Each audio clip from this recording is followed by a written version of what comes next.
Hi friends, welcome to Sindhuja Vaisu kitchen. இன்னைக்கு நம்ம பார்க்க போகிறது டேஸ்டாக சிம்பிளாக இட்லி பொடி தாங்க பார்க்க போகிறோம். பிகினர்ஸ் கூட ஈஸியாக செய்யலாங்க. வாங்க எப்படி செய்கிறதுன்னு பார்க்கலாம். பேனை வச்சுக்கோங்க. 1.5 கப்பு உளுந்தை சேர்த்துக்கலாங்க. உளுந்து சேர்த்த பிறகு நல்லா கலந்து கொடுங்க. பொன்னிறமாக வர்ற வரைக்கும் வறுத்துக்கணுங்க. லோ ஃப்ளேம்லேயே வச்சுக்கோங்க. பாருங்க, இதை போல் நல்லா வறுத்தவொடனே நம்ம தட்டுக்கு மாற்றிக்கலாம். இப்போ அதே பேனில் 1/2 கப்பு கடலைப்பருப்பு சேர்த்துக்கலாங்க.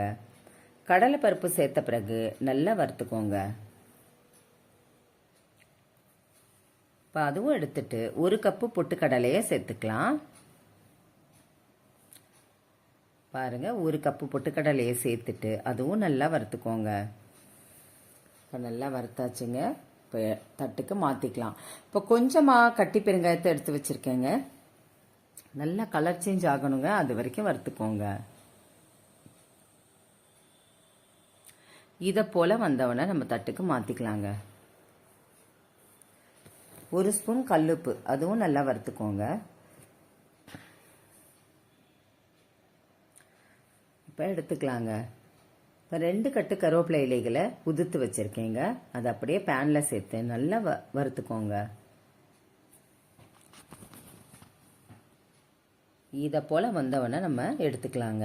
இப்போ 40 வரமிளகாய் எடுத்துருக்கேங்க.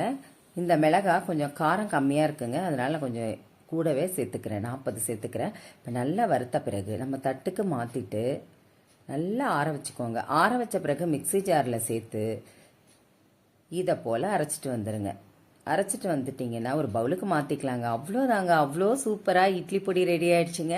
நீங்களும் இதை போல் ட்ரை பண்ணி பாருங்கள். உங்களுக்கு இந்த வீடியோ பிடிச்சிருந்துச்சுன்னா சப்ஸ்கிரைப் பண்ணுங்கள். பக்கத்தில் உள்ள பெல் பட்டனை கிளிக் பண்ணி